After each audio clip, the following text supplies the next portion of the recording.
Le Coran qui a été rassemblé en un seul vulgate que nous avons aujourd'hui. La première question que je pose aux coranistes, comment est-ce que le Coran a fait pour se retrouver en un seul vulgate? Comment est-ce que le Coran a fait pour devenir un livre physique? Comment il a fait? S'est-il auto-fait un livre physique? Ou y a-t-il quelqu'un ou un groupe de personnes qui ont fait du Coran un livre physique?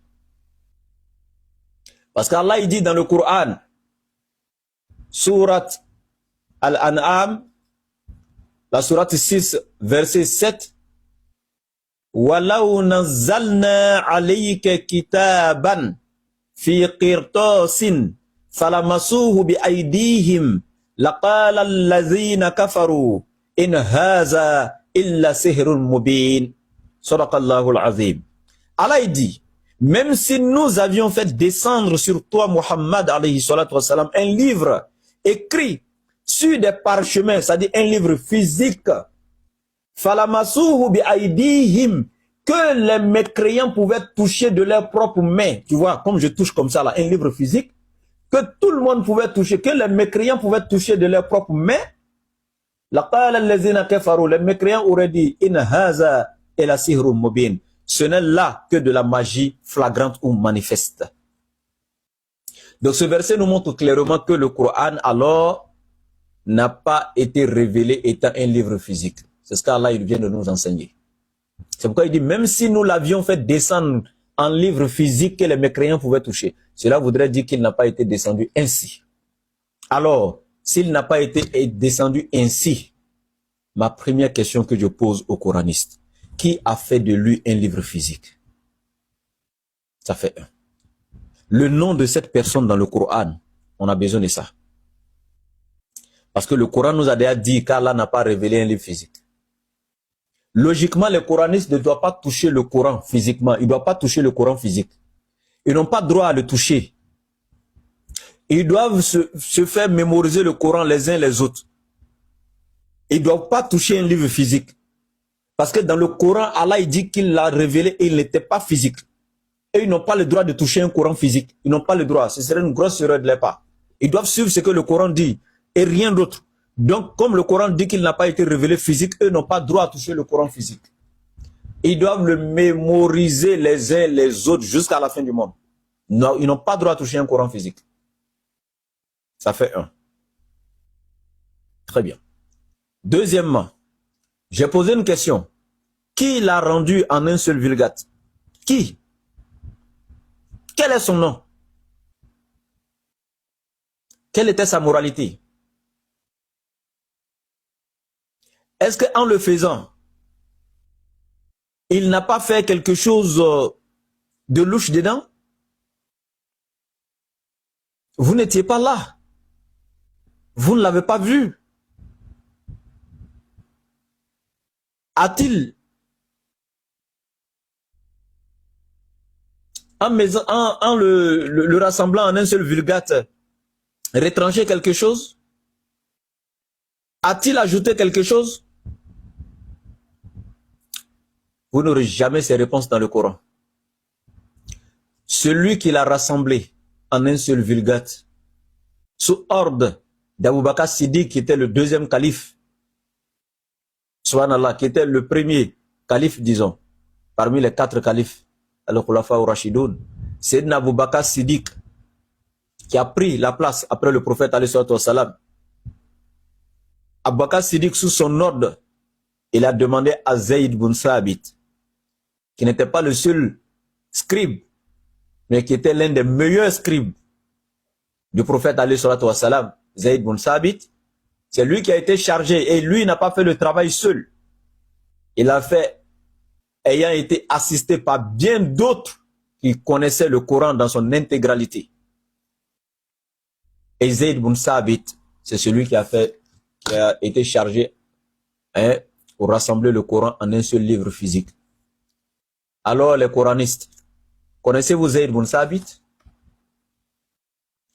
Mais quand vous prenez le Coran compilé comme ça, quand vous le prenez comme ça compilé, vous travaillez avec, vous-même citez les sourates telles que classées dans le Coran, l'ordre de révélation, est différent de l'ordre de classement ici dans le Coran.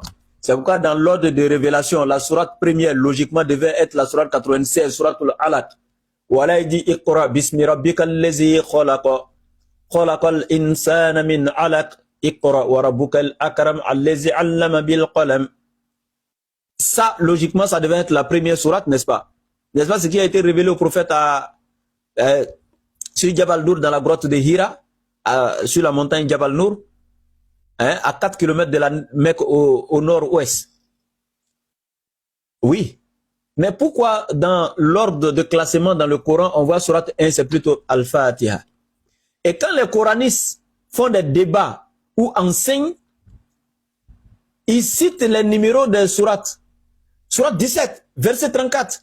Sourate 15, verset 16. Mais attends, est-ce que vous savez que quand Allah a révélé là, Allah n'a pas donné les numéros, comment classer telle sourate est telième, telle sourate est telième. Allah n'a pas fait ça dans le Coran, hein, quand il révélait. Hein. C'est dans la sunna que ça s'est venu. Classer les sourates comme ça, leur donner des numéros et tout ça. Même les noms des sourates, la plupart est venu dans la sunna. Est-ce que vous comprenez ce que j'ai dit? Il y a des sourates là. Allah a fait descendre une partie ici sur le prophète. Longtemps après, le reste est venu. Mais qui a pris ici, savoir que ça c'est le début de telle sourate, c'est sa fin qui a été révélée là-bas et puis associée pour faire une seule sourate. Par exemple, la sourate Iqra que j'ai dit, sourate Alaq que j'ai dit là. Il y a combien de versets? Est-ce que c'est descendu entièrement? Non, il y a d'abord une première partie qui est descendue. Et puis après, Allah a suivi avec d'autres choses. Longtemps après, le reste est descendu. Mais comment on a pris le début qui était venu avant, associé à ce qui est venu après, et puis rassemblé pour dire c'est la sourate tant qui est là? Qui a fait ça? Est-ce que c'est venu dans le Coran? Non. Ça, c'est dans la sunna que ce travail a été fait. Mais quand vous prenez le Coran physique et vous commencez à citer les versets, commencez à citer le numéro des sourates tant, verset tant, ce travail a été fait dans la sunna. C'est pourquoi il dit, si vous respectez votre doctrine, vous n'avez pas le droit à toucher le Coran physique. Même les numéros de sourates que vous citez comme référence quand vous donnez des arguments, vous n'avez pas le droit à en citer. Tout ça, ça a été fait dans la sunna. Vous comprenez? Vous n'avez pas droit. Zayd ibn Sabit qui l'a rassemblé en un seul vulgate, Zayd ibn Sabit était qui? Ben vous êtes d'accord avec son travail qu'il a fait.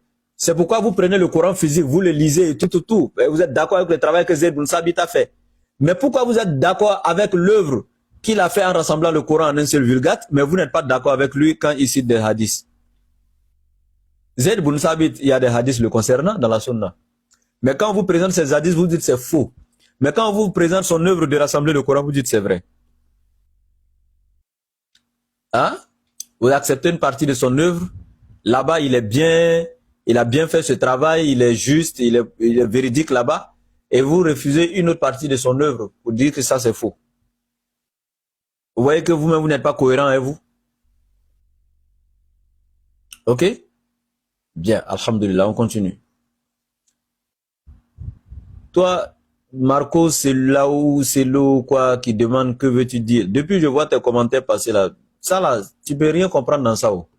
Va te débrouiller ta Bible traduction française que tu as là-bas, les nombreuses versions là, va te débrouiller avec ça. Peut-être là-bas tu pourras comprendre quelque chose.